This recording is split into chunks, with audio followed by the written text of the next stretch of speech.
O tempo passa, é surreal. O tempo passa, não volta mais.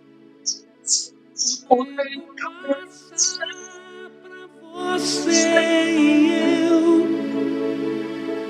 eu vou orar, vou vigiar.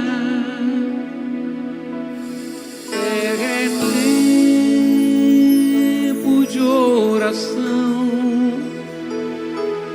é tempo de renovação, é tempo de refletir que é o fim. Jesus falou: tudo que está para acontecer vai se cumprir as profecias. Ele vai voltar para buscar você e eu.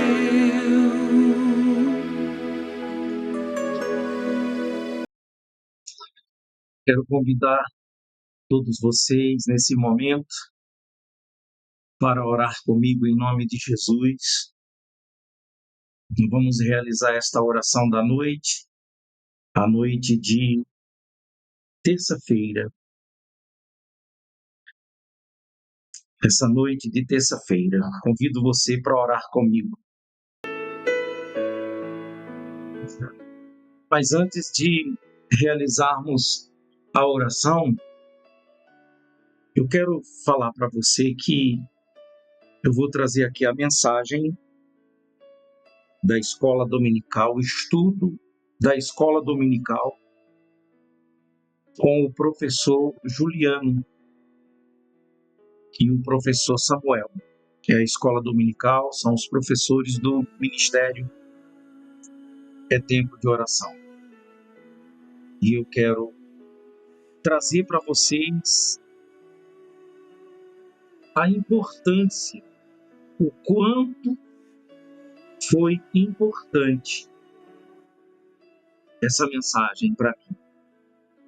E o próprio Samuel terminou, nós ficamos conversando, o quanto que o Juliano foi inspirado em trazer essa mensagem. Mas antes, vamos realizar a oração. Nosso Deus e Pai Todo-Poderoso, eu quero te pedir, ó Deus, que o Senhor venha abençoar, meu Pai, essa noite de terça-feira, para todas essas pessoas que estão abrindo esse link, e que esta noite de terça-feira seja uma noite muito abençoada para essa pessoa e sua família, Pai.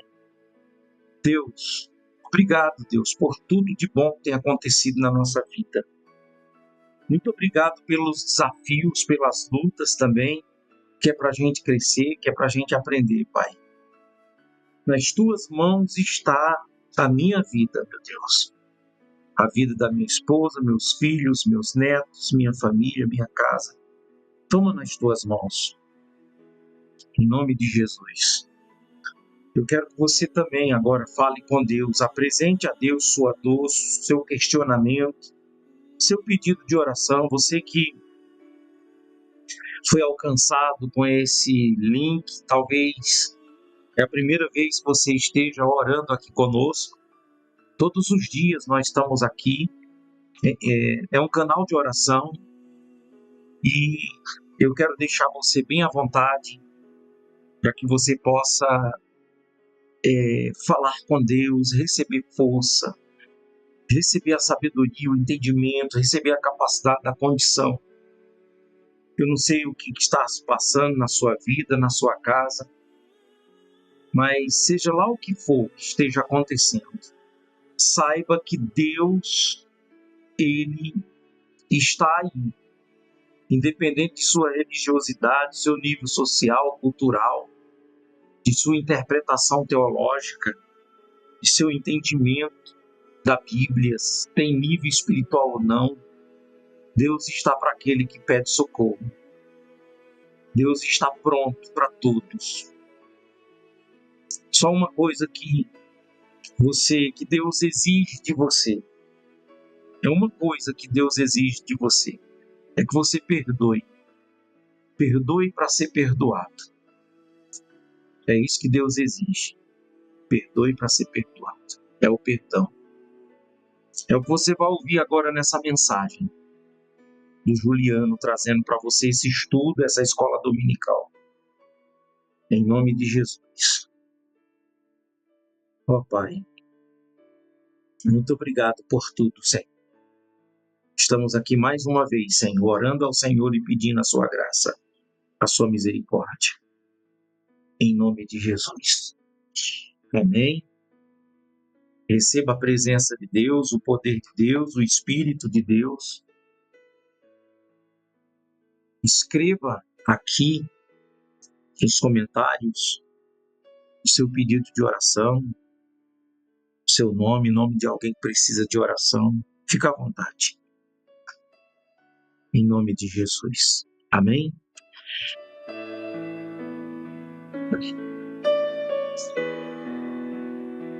Glória a Deus. Então tá aqui as informações do canal, do ministério, meu número de telefone, capa dos meus livros, os horários de reunião. Amanhã, quarta-feira, às 19 horas, nós teremos a oração, teremos o estudo bíblico, a palavra. E você pode contar comigo, esse amigo que vos fala aqui, o pastor Lira, como também com o pastor Juarez, como também com a nossa equipe de fé que está aqui sempre conosco, junto aqui no ministério, um trazendo o estudo bíblico, outro trazendo orações. Você pode entrar em contato conosco, se precisar de uma visita, de uma orientação, nós estamos à disposição. Tá bom? Deus abençoe a todos. Então vamos direto agora para... Vou desligar o meu microfone para colocar o momento aqui com o Juliano, que vai estar trazendo a mensagem.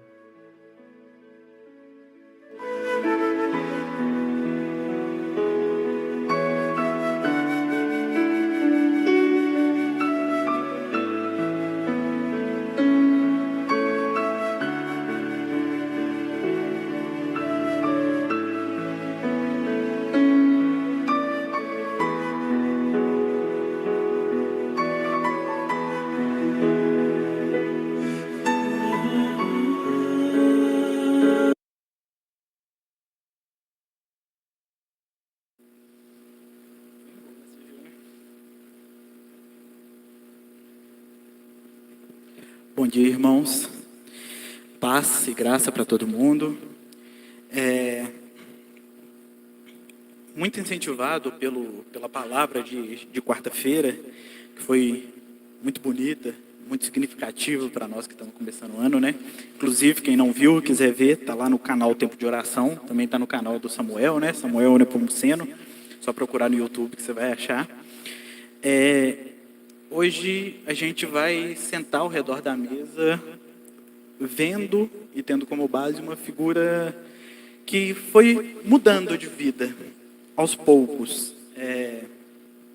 Demorou mais de um ano. Foi um pouco mais de um ano. Ela não mudou de vida assim rapidamente. Ela não fez planos para 2026 e chegou ao final de 2026 tinha cumprido tudo. Ela demorou um pouquinho mais. É interessante que essa figura, apesar de ela ter sido visitada por Deus algumas vezes, nenhuma dessas vezes fez com que ela mudasse da água para o vinho, né, como a gente costuma dizer. E é interessante a gente ir percebendo isso nos personagens bíblicos, né? Porque aprendi recentemente com o pastor Ed que a nossa fé, ela não é da mágica, ela é da ética, né? Então eu não durmo estúpido e acordo manso, né? Eu, pelo Espírito Santo, me percebo estúpido, percebo que faz mal ser estúpido, percebo que as pessoas ao meu redor sofrem por eu ser estúpido, e aos poucos o Espírito Santo vai me mudando, me moldando conforme a sua vontade, né? E aconteceu isso com esse personagem, ele foi mudando aos poucos. E hoje a gente vai falar juntos sobre Jacó. Eu tô Velho Testamento esses tempos, né? Tô pregando muito no Velho Testamento. Mas, sem dúvida nenhuma, Jacó, ele é um dos maiores pilantras que a gente tem no texto bíblico, né? Um dos maiores malandros retratados aí nas Escrituras. E o fato de Deus usar Jacó como um dos principais membros da sua comunidade, né? Jacó é um patriarca, né? Inclusive, é ele que carrega o nome da comunidade, né? Ele vira Israel depois. Pode nos chocar, mas Jacó deixa claro, e depois Jesus reforça lá no seu ministério, que Deus, ele não escolhe as pessoas por elas serem as melhores pessoas. Você não envia um currículo para Deus, não existe uma pré-entrevista, né? Há lugar na mesa, e há lugar na mesa para todo mundo, inclusive para Jacó. E Jacó, ele nasce de um parto complicado, né? Quem não lembra da história, ou quem não conhece a história, né? Rebeca era estéril, e seu pai, Isaac, pede um milagre. E aí, Deus faz esse milagre, e Rebeca engravidou de gêmeos, Esaú e Jacó. E o primeiro a sair, o primeiro a nascer foi Esaú. Mas logo em seguida, mesmo, veio Jacó, né? Agarrado no calcanhar do irmão, porque ele queria ser o primeiro. Eles brigavam desde o ventre, né? E daí que vem a origem do seu nome, né? Jacó em hebraico, que significa aquele que segura o calcanhar. E abriu um parênteses aqui só para contar uma curiosidade rápida. Quando Jesus vai curar lá o cego de nascença, os discípulos perguntam para Jesus: quem que pecou? Esse ou os pais, para que ele nascesse assim, cego? Ele era meio difícil, né, já que ele nasceu cego, né? Mas os judeus acreditavam que dava para pecar no ventre, por causa de Jacó e Esaú, que brigavam no ventre da mãe. Então eles tinham essa ideia que lá no ventre o feto já conseguia ter uma noção de pecado, por isso que os discípulos perguntam: quem que pecou, ele ou os pais? Para que ele nascesse assim. Fecha parênteses, não tem nada a ver com o que eu vou falar, só... E por sair primeiro, né, por ser o primogênito, Esaú tinha uma série de direitos que Jacó não tinha. Mas Jacó, malandro que era, deu um jeito de enganar o irmão e também enganar o pai e receber as bênçãos que eram prometidas a Esaú, que, obviamente, fica furioso com isso e promete vingança, né? Fala assim: eu vou só esperar meu pai morrer, eu vou matar Jacó. Rebeca fica sabendo disso, fala para Jacó e orienta para ele: ó, foge para a casa de Labão, eu tenho um irmão que mora longe, foge para lá, vive lá um tempo. E Jacó chega na casa de Labão. E aí ele se apaixona pela filha caçula de Labão, né, Raquel, e faz um acordo com Labão para ele trabalhar 7 anos para se casar com Raquel. E Labão não honra esse acordo, né? O enganador agora é enganado, né? E ele faz ele primeiro se casar com Lia, a filha mais velha, e Jacó trabalha mais 7 anos e depois se casa com Raquel. Isso que é amor, hein? E a pessoa assim: eu só trabalho 14 anos para casar com Joana. E passado o casamento, Jacó vive mais algum tempo ali na casa do sogro, teve um monte de filhos, né? 12 filhos e uma filha. Mas isso é história para outra hora, né? Esses filhos viram as 12 tribos de Israel, enfim. Mas não é o que a gente quer aqui. Mas Jacó sente o desejo de voltar para a casa do pai, para as terras do pai Isaac. E aí a gente chega à leitura do texto que eu queria compartilhar com vocês, que é o reencontro desses dois irmãos depois desse longo período. Está lá em Gênesis, capítulo 33. A gente vai ler do verso 1 ao 11. Eu leio na NVI.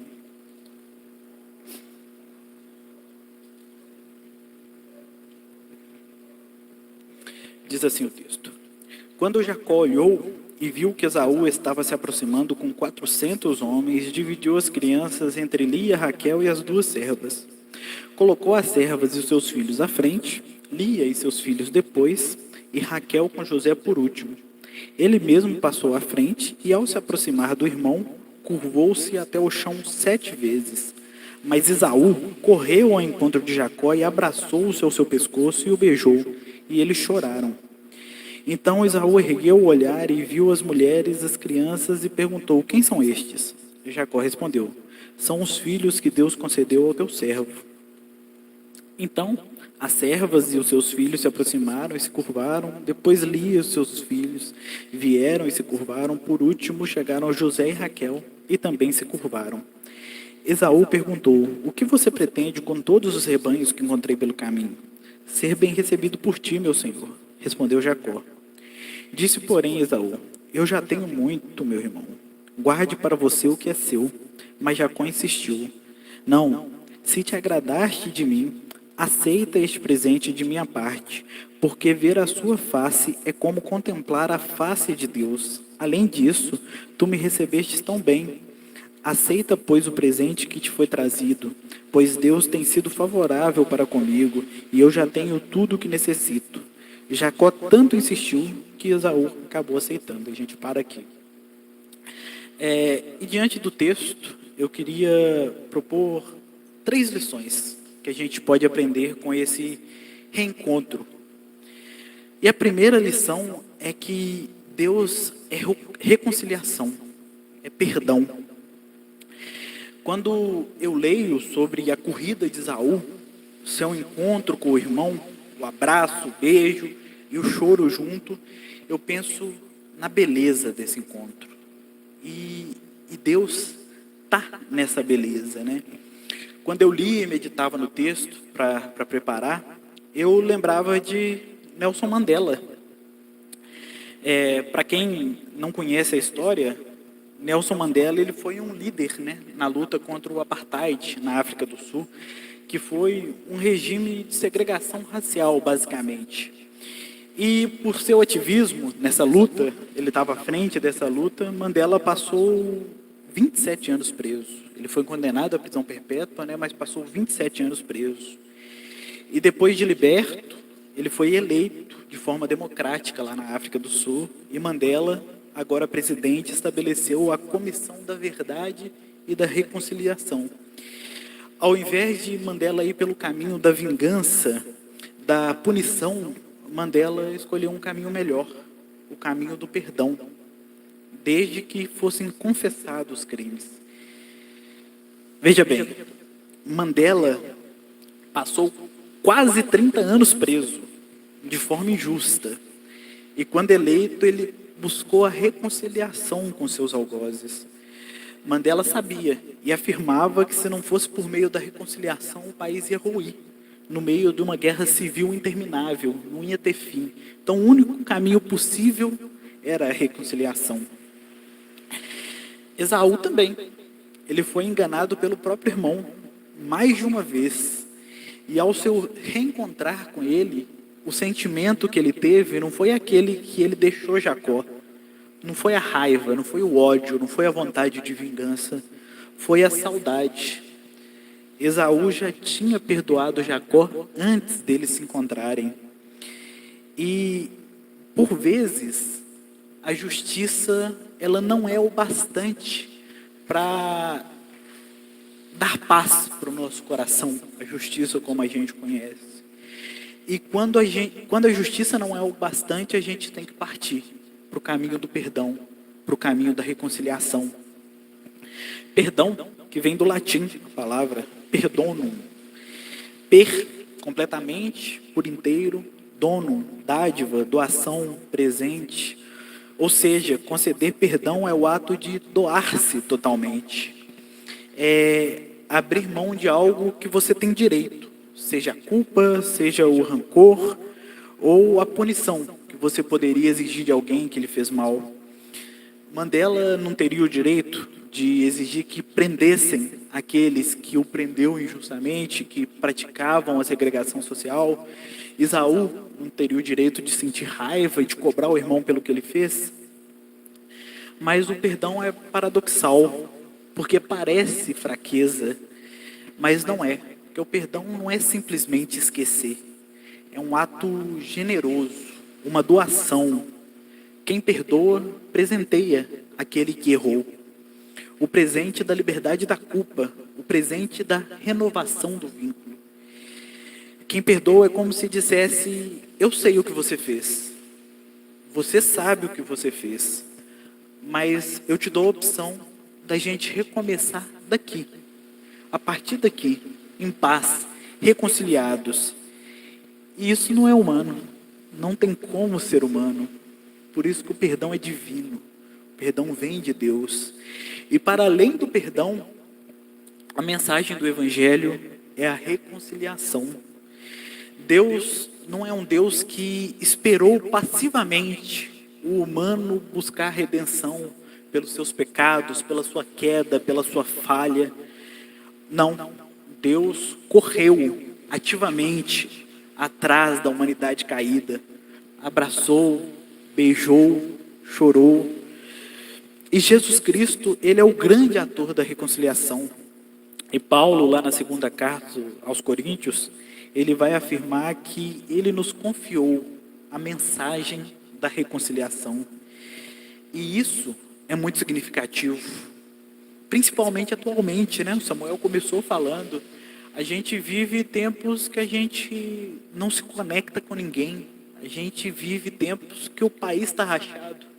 Não só o país, mas o mundo, né?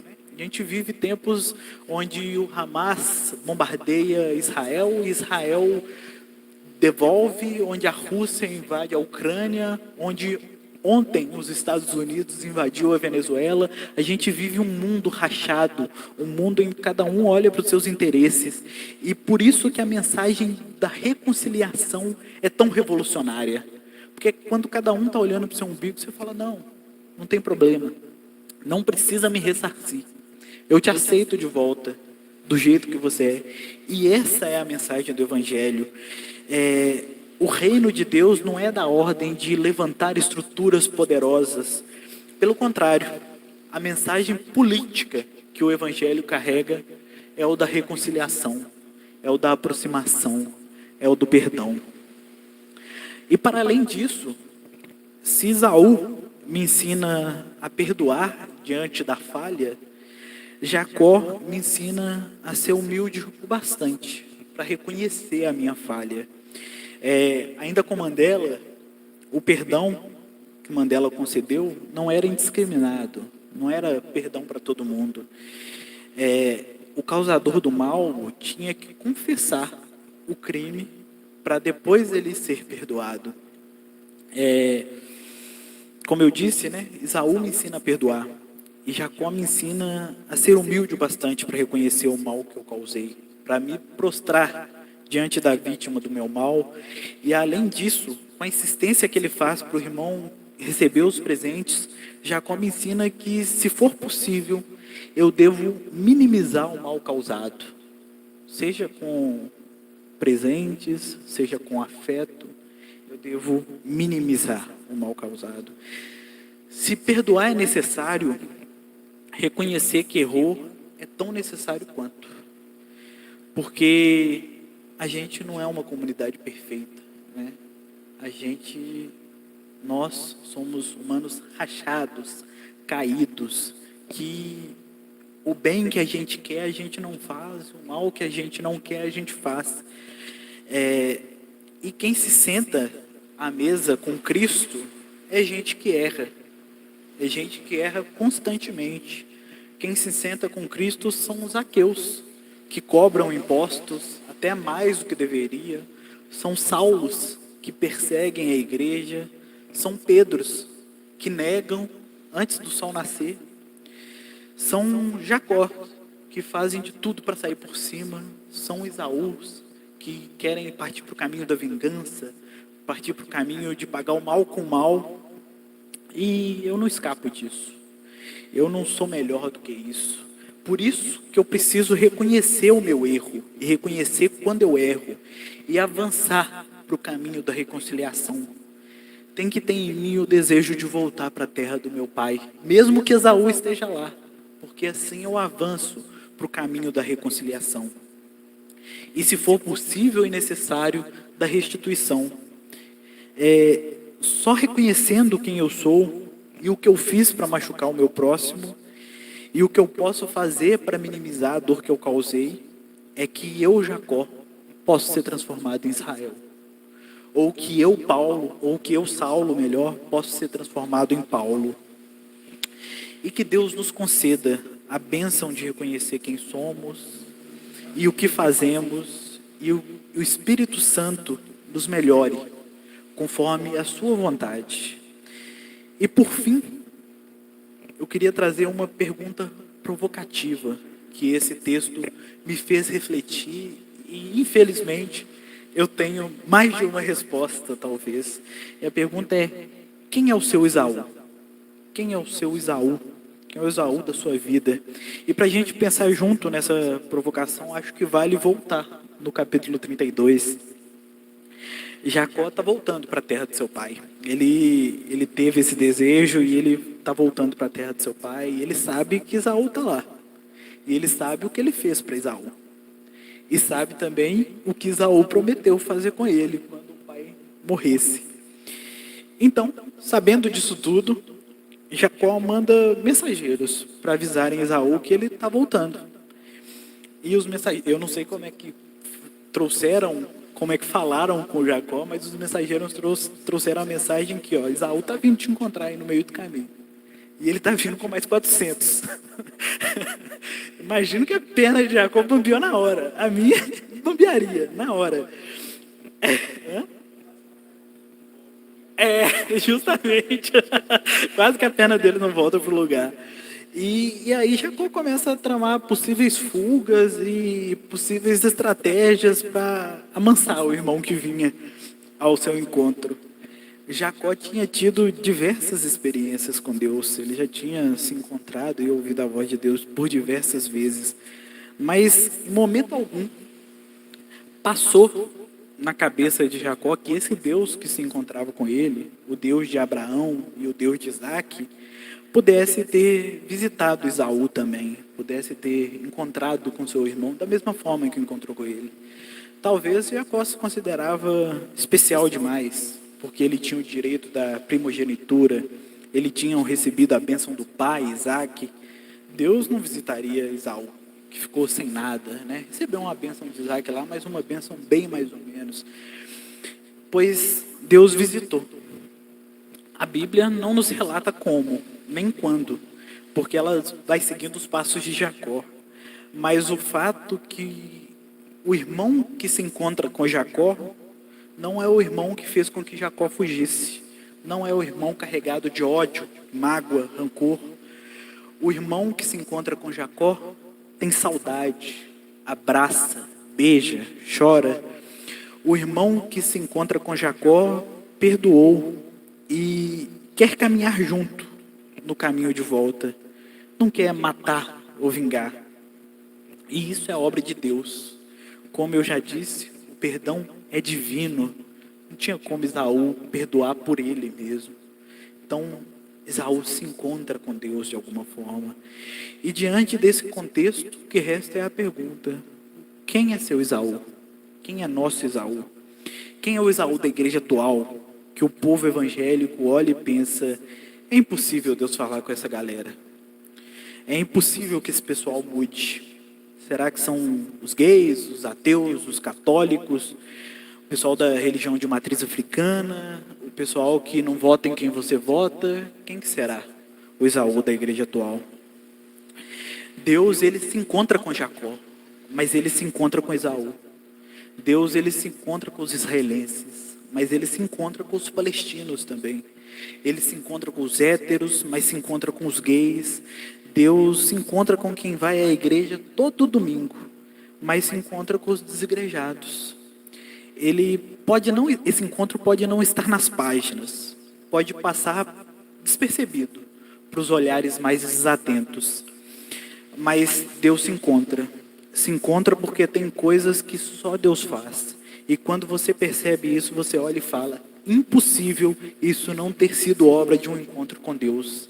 Impossível o perdão que Esaú concedeu a Jacó não ter sido obra de Deus, não ter sido alvo de um encontro com Deus. Impossível a compaixão, impossível o auxílio, a misericórdia, esse amor que essa pessoa sente, não ter raiz em Deus, não ter fundamento em Deus. Mas eu queria ir um pouquinho mais além, porque essa pergunta foi macro, né? Para a igreja evangélica. Mas para finalizar, eu queria diminuir um pouquinho o círculo, fazer essa pergunta de forma micro e ainda assim perguntar: quem é o seu Esaú? O Esaú da sua vida. Agora não é do povo evangélico. É o Esaú do Juliano. É o Esaú do pastor Lira, da Jamiles, do Samuel, do Diego, da Joana. Quem é o seu Esaú? E, infelizmente, eu tenho os meus. E não são poucos. Eu estava fazendo as contas, eu acho que dá para, no mínimo, encher uma van. Gente que eu olho e penso, essa nunca se encontrou com Deus. Gente que eu acho que nunca vai mudar. Isso porque eu me considero importante demais, considero o meu encontro com Deus especial demais, porque eu sou especial demais, mas um segredo aqui para nós: eu não sou. E se a graça de Deus me alcançou, se de alguma forma Deus se revelou a mim como esse Pai amoroso, é porque qualquer pessoa do mundo pode também ter essa experiência real e sincera com Deus, com esse Pai.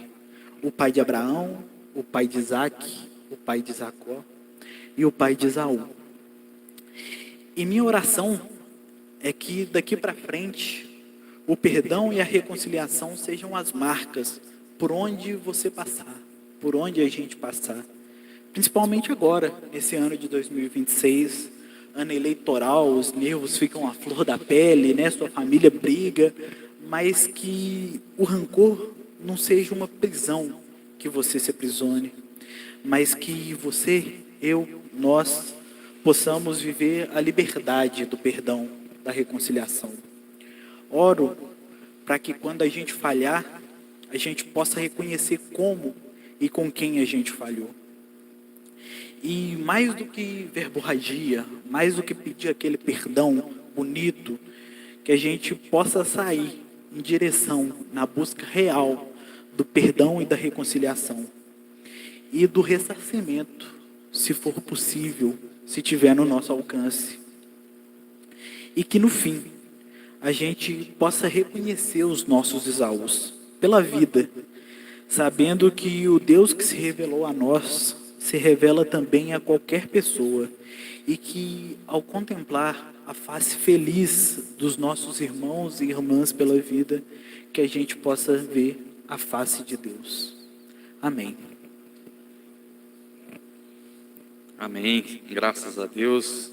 Muito bom, muito profundo. Certamente você foi tocado e impactado por essa leitura singular, peculiar da história de Jacó e Esaú. Vivemos um tempo onde urge a necessidade, urge a importância de construirmos pontes, né? Quando a gente vai para o Sermão do Monte, das bem-aventuranças, pelo menos umas 4 fazem menção à reconciliação, né? Bem-aventurados os que procuram a paz, os misericordiosos, os que são perseguidos por causa da justiça, não fala dos que reagem por causa disso, né? Bem-aventurados os Mandelas da vida, né? E isso mostra como que o Evangelho ele está para além dessas nossas percepções. E é muito bonito mesmo perceber, embora o autor de Gênesis tenha se preocupado em narrar a história de Jacó, Deus estava lá trabalhando no coração de Esaú, e quando Esaú vem, ele vem com o coração quebrantado, porque o vento sopra onde quer. E isso faz a gente ter a necessidade de ter um olhar misericordioso, tolerante, acolhedor para com o diferente. Talvez um dos males do espírito religioso é você achar que você é o dono da verdade. Então nós que sabemos, conhecemos Jesus, o outro não conhece. Você tem certeza que o outro não conhece Jesus? Ou você acha, por exemplo, que enquanto os profetas, enquanto os escribas tinham as profecias nas mãos, quem foi receber um sinal de que um menino vos nasceu, foram magos do Oriente. Sabe o que é um mago? É quem pratica magia. Magos, reis magos do Oriente receberam um sinal de Deus. Isso é um baita de um estímulo para a gente exercer a tolerância, o acolhimento indiscriminado, construir pontes, né? É aí que a gente às vezes pega textos isolados, né? Como quando Jesus fala assim, não, mas aquele que não é por mim é contra mim. Mas quem sabe quem é contra Jesus é Jesus. Eu sou convidado a praticar um único ministério que está na Bíblia, que foi o ministério que o Juliano ensinou a gente aqui, citando o apóstolo Paulo. A igreja, às vezes, no ambiente religioso, cria um monte de ministério, né? Infantil, kids, de ação social, comunicação. O único ministério na Bíblia que tem o nome de ministério é o Ministério da Reconciliação. Deus estava em Cristo reconciliando consigo o mundo e nos incumbiu o ministério da reconciliação. E isso é muito bonito.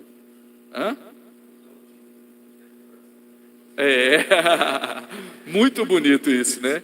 Então, isso mostra que o Evangelho nos convida a ter esse olhar, e é uma mensagem muito oportuna para a gente olhar para fora do ponto de vista religioso, das nossas percepções, e entender que o vento sopra onde quer. Deus continua se revelando a Esaús, a magos do Oriente e a tantos outros, né? O próprio Cristo disse que ele tinha muitas ovelhas que não eram desse aprisco, né?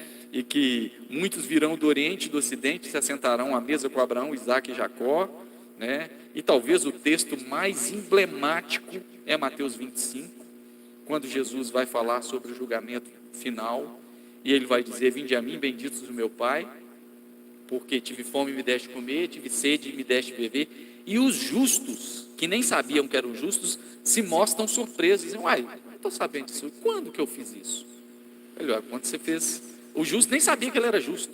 Então, onde habita perdão, habita Deus. É isso que o Juliano quis dizer aqui, né? Onde habita misericórdia, habita Deus, porque Deus é amor. Onde habita amor, habita Deus, às vezes sem saber, né? Sem saber. E eu acho que a gente tem que ter esse olhar misericordioso mesmo. Muito obrigado, Juliano, Deus abençoe. E fica o exercício pessoal. A gente tem muito Esaú que a gente tem que tratar em nós, e isso é bem desafiador. Nossa, quem dera se toda pregação de domingo a gente tivesse um estímulo para a gente ser ponte, né? Gosto até da expressão, né? Pontífice, né? O Papa é chamado de pontífice, é essa construção de pontes, né? E a gente está aí, explodindo os outros, né? Fazendo política com tudo. Tá lá, já não basta o caos mundial do Trump invadir a Venezuela, se achando um Nabucodonosor. A gente não tem ONU, não tem nada para isso. Ele vai lá, realmente alguém tem que parar o Maduro, né? Porque o cara estava fazendo aquele mal horroroso para a Venezuela, e aí a gente começa a politizar, uns a favor do Trump, outros achando que, e aí começa a divisão. E onde que está a reconciliação disso tudo, né? Então, é um exercício para nós. Muito obrigado, Juliano. Certamente foi uma leitura oportuna, bíblica e retocável, sim, do Antigo Testamento, carregada de Evangelho, graças a Deus. Vamos ir para a nossa parte final do nosso encontro. Temos algumas participações aqui que eu gostaria de mencionar. Graça e paz. Igor também sempre conosco, nossos irmãos online. Muito bem, então, que bom ter vocês. Nós encerramos aqui essa participação e quero agradecer a todos vocês que ficaram conosco até agora. Deus abençoe. Já fizemos a oração, né? Quem pegou já andando, volte à fita para participar da oração. E tenha uma noite de terça-feira abençoada. Você que está participando agora, assistindo, abriu o link agora, Deus te abençoe. E você que está participando em outro horário, que Deus te abençoe também. Só repetindo de que amanhã, às 19 horas, quarta-feira, nós estaremos realizando esse culto de leitura bíblica, de oração, de encontro. É um encontro em volta da Bíblia, estudando a Bíblia. Deus abençoe a todos e até a próxima.